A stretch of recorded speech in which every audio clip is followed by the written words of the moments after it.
Alright, welcome everyone. Today's video is going to be on autonomous driving in Brazil. We're going to cover what it is, how Brazilians are using it to help the 17 SDGs, and then we're going to do two truths and a lie. So let's get started with what is autonomous driving.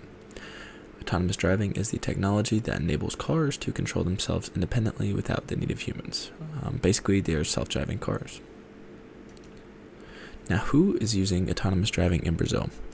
Brazil mining company Vale is using autonomous driving for their load carriers. Brazilian company Sincar is making autonomous vehicles for small deliveries. And then company Marco Polo are developing an autonomous bus system. So there's a lot of different applications. Anytime you have a vehicle, if you can make it drive on its own and not need a driver, you can become a lot more efficient, and that's what we are seeing all of these companies doing.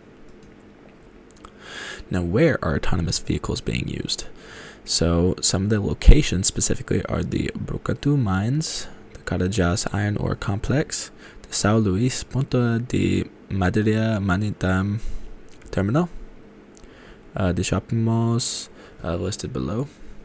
So these are some of the places where they're being used, but we're seeing them all over the country really, and from the mines to agriculture to delivery cars and big cities for traffic. So really useful stuff. But why autonomous vehicles? So specifically in Brazil, one of the strengths of this SWOT analysis is there's a large urban population, there's been a growth in interest in the last few years, and there's potential environmental benefits too.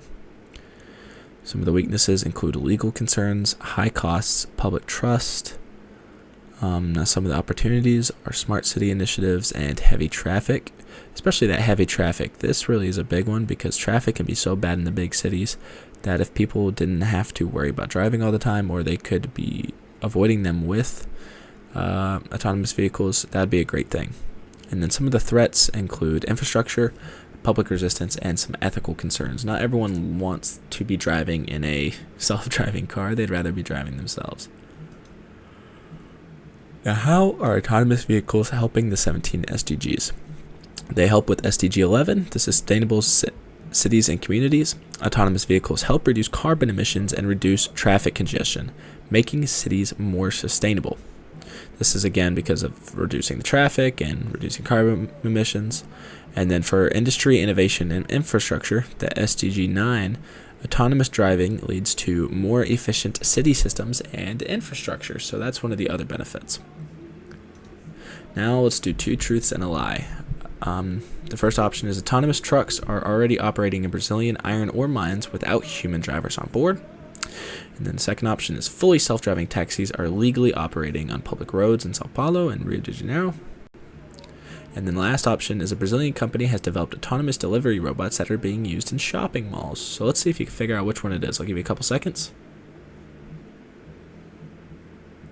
And we are going to see that the lie is going to be option number 2. There is no fully self-driving taxis that are legal in Sao Paulo and Rio de Janeiro. Just not yet, but there's a lot of applications for them already. Now that's all I have for you, so I'm going to say thank you and hope you have a wonderful day.